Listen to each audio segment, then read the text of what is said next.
আপনার মাথা গরম, রাগ কোনো মানুষের উপর, কিন্তু আপনার রাগটা দেখেছেন হাতে থাকা ফোনটার উপর। হুট করে একটা আছাড় মারলেন এবং ফোনটা ভেঙে গেল।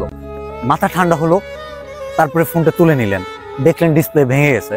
এই যে ডিসপ্লেটা নষ্ট হয়ে গেল, আপনি কিন্তু এটা ঠিকও করবেন, টাকা আছে, কাস্টমার সেন্টারে গেলেন বা যেখানে ঠিক করা যায়, এবং কিছু টাকা দিলে ঠিকও হয়ে যাচ্ছে। কিন্তু এই অল্প সময়ে কি কি জিনিস ঘটে গেল দেখেন। আপনি টাকা দিয়ে ঠিক করতে পারবেন, কিন্তু এই যে অরিজিনালটা, এটা কিন্তু কখনোই আর ফেরত পাচ্ছেন না। তো রাগের মাথায় কোনো সম্পর্ক ভেঙে ফেলতেছেন এই মোবাইলের মতোই, এবং এই সম্পর্কটাও সরি বলতেছেন, আপনি ভাবতেছেন ঠিক হয়ে যাচ্ছে, ঠিক হচ্ছে, কিন্তু এই অরিজিনালটার মতো আর পাচ্ছেন না।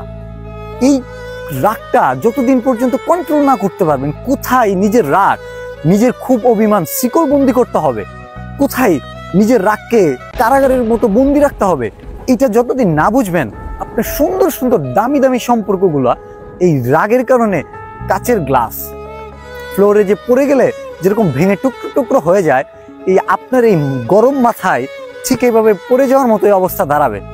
আর এই কথাটাও কিন্তু মোবাইলের জন্য ছিল না, এই কথাটাও হতে পারে আপনার জন্য না, এই কথাটা হতে পারে যে মানুষগুলা রাগ করে আপনার সাথে সম্পর্কটা ভেঙে ফেলেছে। ধন্যবাদ।